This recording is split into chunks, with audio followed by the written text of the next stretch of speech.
La mort, si vous voulez, c'est aussi le déroulement de la vie. Lorsque Sarah elle est partie, et on dit qu'Abraham Avinu, d'abord il a fait l'éloge de Sarah et après il a pleuré. Normalement, ça doit être le contraire. On doit d'abord pleurer et après faire l'éloge. Il a fait d'abord l'éloge pour conscientiser qui était Sarah Imenu. On ne peut, si vous voulez, comprendre qui on a perdu qu'en parlant de cette personne-là et de savoir qui était cette personne-là. Pareil par rapport à notre épouse ou notre époux ou nos enfants, de les valoriser pendant qu'ils sont vivants et pas attendre le dernier moment, chas v'shalom, et de conscientiser l'importance qu'ils ont dans nos vies. Et le fait de faire comme Avraham Avinu, ça veut dire de faire l'éloge de Sarah Imenu. Après, on conscientise qui on a à côté de nous. Alors là, on peut commencer malheureusement à pleurer lorsqu'ils sont partis. Et c'est seulement lorsqu'il est parti. Mais pourquoi il n'a pas pleuré tout de suite?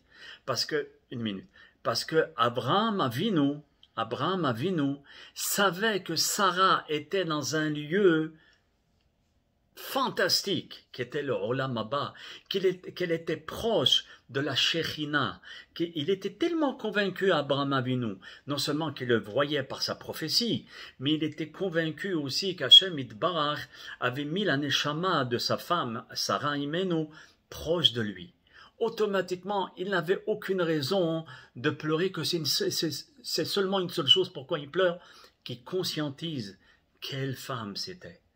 Donc, avant de pleurer, il faut plutôt valoriser notre femme ou notre époux ou nos enfants ou nos amis tant qu'ils sont vivants et de ne pas attendre le dernier moment pour commencer à pleurer. Vous voyez, ici, il y a deux valeurs que j'essaie d'enseigner en même temps.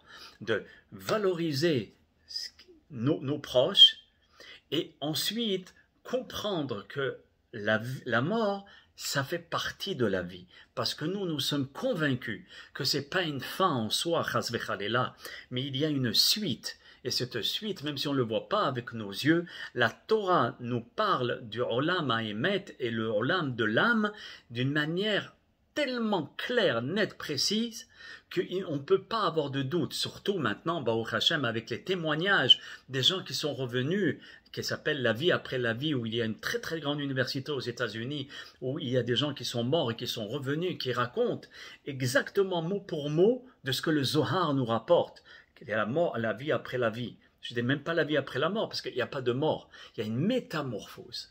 Donc c'est ça, si vous voulez, ce que je voulais vous rapporter cette semaine par rapport à la peur que tout le monde peut avoir lorsqu'on commence à avoir un certain âge et se dire « waouh ». Quand on est jeune, on ne conscientise pas trop.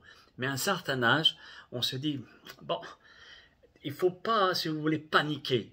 Et se dire, au contraire, Be'ezrat Hashem, je profite le maximum des jours et des mois et des années qui me restent pour pouvoir servir à Hashem Yitbarach, afin de faire le maximum de chesed, le maximum de mitzvot, afin d'être le plus proche de la lumière divine, Be'ezrat Hashem Yitbarach.